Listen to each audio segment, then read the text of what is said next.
So let's talk about life and death a little bit, because it is important. When the body dies, that doesn't mean that the body is left. It just means that life is gone. And that's quite different than to believe otherwise. Life is different than a body. And you should understand that, literally. And with that, we begin with evolution is not, a game. It's just a lie. Evolution says that chaos built you. Chaos is the destruction of everything that's complex. Your body is quite complex, which means it's the actual opposite.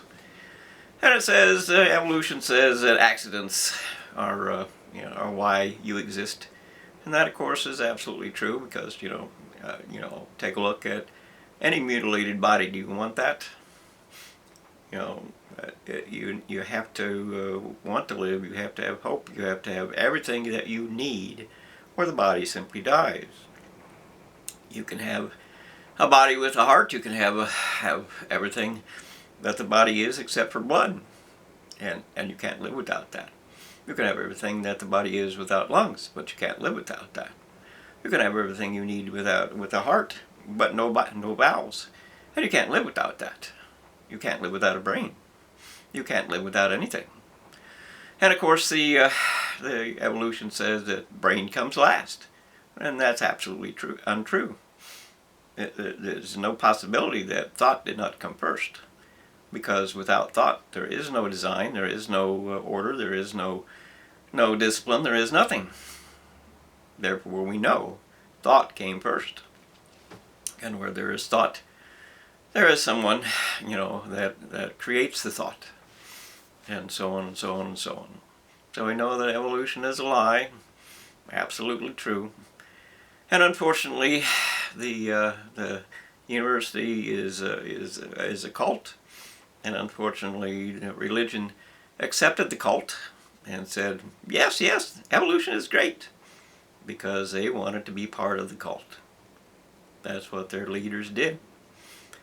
And and then of course they took over government, they took over everything else, and made evolution a lie that spread throughout the world, and particularly with television. A lie, evolution, and of course it's all wrong, because the fact is that you can't build anything without everything that you need. You can't complete it. And it doesn't matter what they say is billions of years. Billions of years, they have no clue. They have no clue.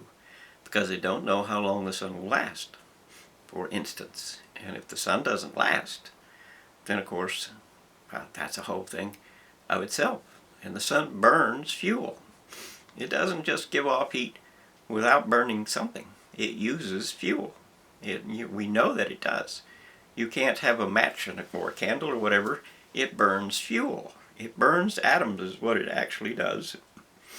And atoms get their power from the fact that they spin.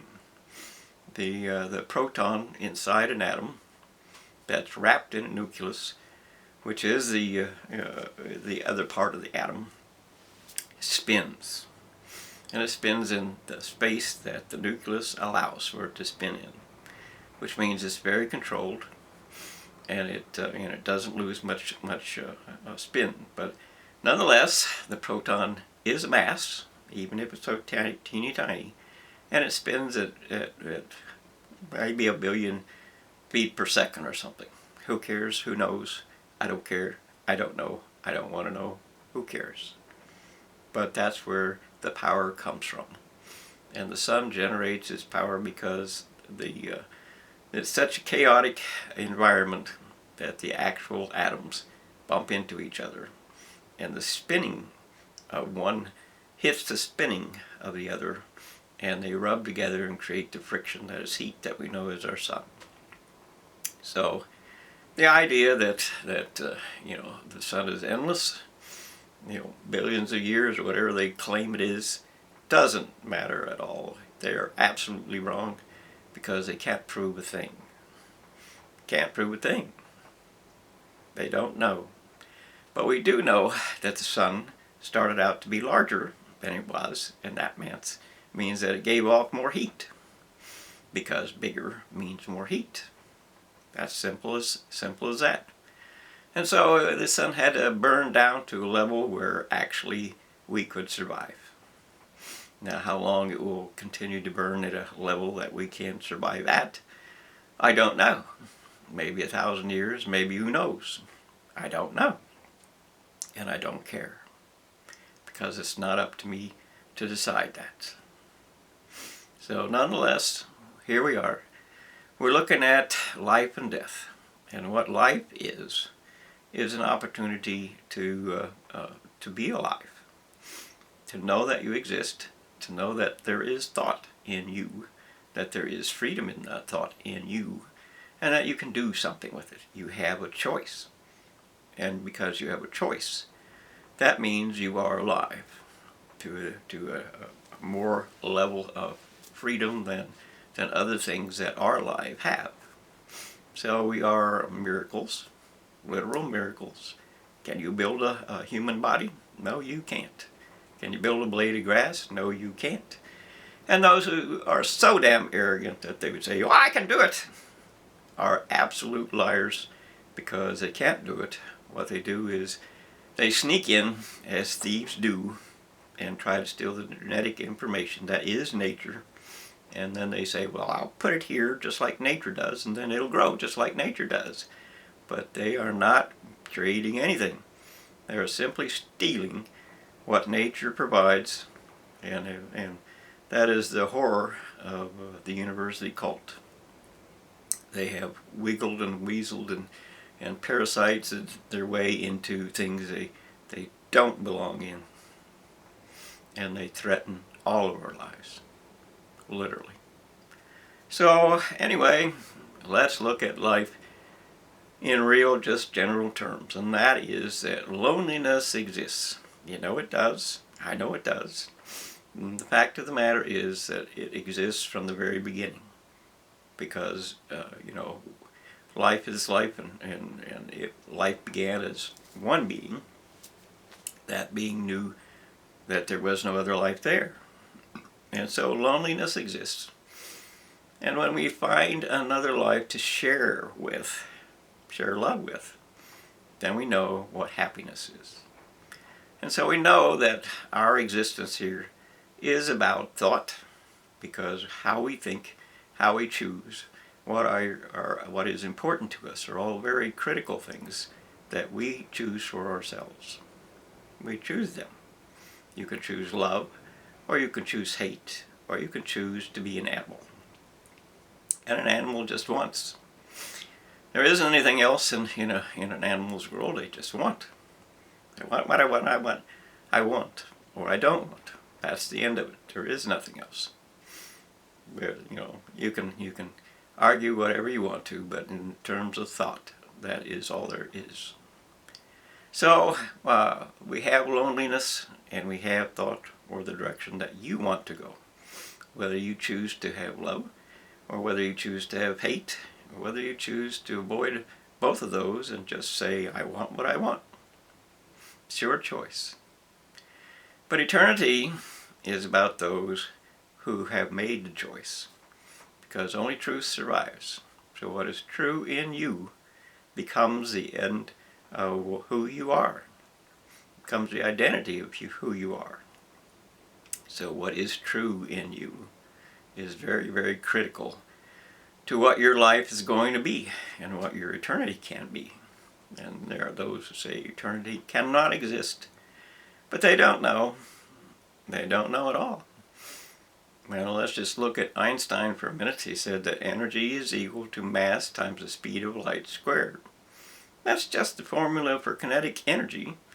Mass times speed, only he made it a constant. Speed of light squared. And so the people who are, the dead brains that crash atoms together and what have you, they are, trying to create an energy that is simply kinetic. There's nothing more about it. What is important about energy is how it manages to exist.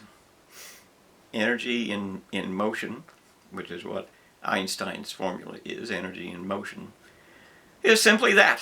What energy is how does it become in motion in the first place. That is what energy is. It's how does anything become in motion? And the answer to that is force. And we're not going to get into that, but it is as simple as the word force. Something made it move. So here we go. We can participate in thought. Thought can be anywhere, anytime, and it can travel the universe, basically, because your thought is not limited except for what your thought is. So you have the option to make thought, your home, or your destiny, or your terror, or whatever it is that you want it to be. So choose to have love, and your destiny will be about love. But unfortunately, life is about making choices, and as we go through life, those who are destined for eternity, and not everyone is, those who are destined for eternity tend to have every form and every kind of choice that they could possibly make presented to them, because the end result of it is that how you act, how you react, what you think, and all those things that make you you, that identify you, are important as far as eternity goes. What you do is then determines where you go. Those who want hate will end up going to where hate can be. And there are a lot of versions of that. But it's not important. Those who love will in fact go to love. But there are stages, or there are many rooms, as it was called, which means that if you have love, you might be able to go into eternity. But if you have love with a less than pure heart, maybe you'll go a little further away and have less and be less free, and so on. It's up to you. So the end result of it is that your eternity, your life, your everything is built upon the idea that you have the ability to make a decision for yourself that is your thought. That is what you choose for yourself. And that becomes either love or hate, or it becomes an animal. And animals simply die. They don't have eternal life, but unfortunately for them, or not so much for the animals but for the humans, they are going to be recycled.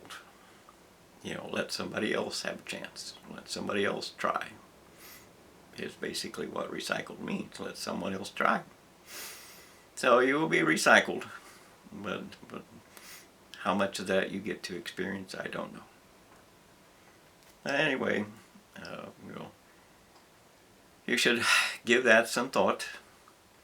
Let it wallow around in your mind a little bit, and try to find what it is that is true or is not true in that, so that you have a better understanding of what you're doing and why.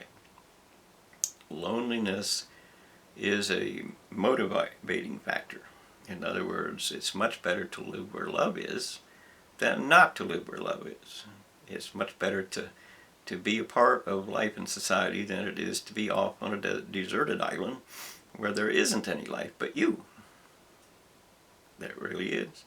So the universe is about, or our lives here is about, those people, those that want to experience love and want to share love as their destiny, because they can come into an eternal life and share it, whereas hate cannot share it. They want to play games, they want to have wars, they want what they want. And of course, animals are not given the opportunity to share eternity, because thought isn't enough in them. And the purity of your mind, the purity of your truth, is what decides where you go. So you should try to be as pure as you can. And that doesn't mean that you have to be this or that or the other thing, because humanity is not the judge. Doesn't matter. Humanity is not the judge. And one of those things that were confronted me was even, homosexual was not given much hope in the past for me. So, but I was told, or it was that don't judge, and the Lord's Prayer, which is I believe in Jesus, and the Lord's Prayer is that judge not lest you be judged. So I quit and said, okay, everybody has the freedom to make up their own mind. I'm not their judge, and neither are you. And that doesn't mean they're right. It just means it's not your job to judge them. And the worst thing you can do is to judge someone for yourself. Because if you can consider them to be worthless to you, that means that you have the right to throw them away or create violence against them or abuse or use or whatever it is, because you made the decision that they are worthless to you. It's a terrible thing to do. It has consequences.